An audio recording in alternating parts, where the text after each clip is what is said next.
তো প্রতি মাসে মাসে যে সার্কুলার হয়, ওই সার্কুলার টার্গেট করে পরে আপনার কোনো লাভ নাই। আপনাকে যেটা করতে হবে, আগে আপনার প্রস্তুতি নেওয়া টার্গেট নিতে হবে। তাহলে আপনি প্রস্তুতি যখন শেষ করবেন, তারপরে আপনি কম সার্কুলার পান, কোনো সমস্যা নাই। 4-5টা আবেদন করবেন, একটা চাকরি লেগে যাবে।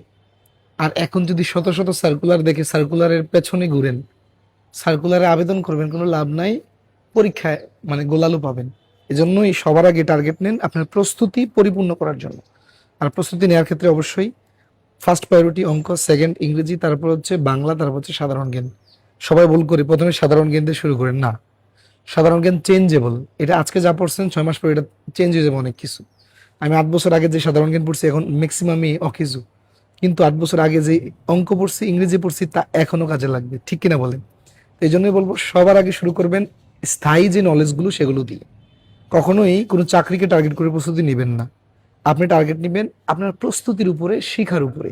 যেমন আমি বিসিএস এর প্রিলি রিটেন দিচ্ছি, ভাইবা দিচ্ছি, ব্যাংকে চাকরিও পাইছি, তারপর হচ্ছে ডিফেন্সে ভাইবা পর্যন্ত দিচ্ছি, হ্যাঁ, আর্মি, নেভি, এয়ারফোর্সে।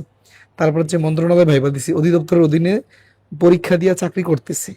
আমি কোন চাকরি মানে টার্গেট নিয়ে প্রস্তুতি নিছি বলেন তো? ব্যাংকের না, বিসিএস এর না, অধিদপ্তর, মন্ত্রণালয়, কিছুই না। আমি টার্গেট নিয়েছি শিখার ক্ষেত্রে, যে আমাকে অঙ্ক শিখতে হবে, আমাকে ইংরেজি শিখতে হবে, শিখার টার্গেট নিয়েছি। কোনো চাকরি টার্গেট নিয়ে নেই, কথা বুঝতেছেন?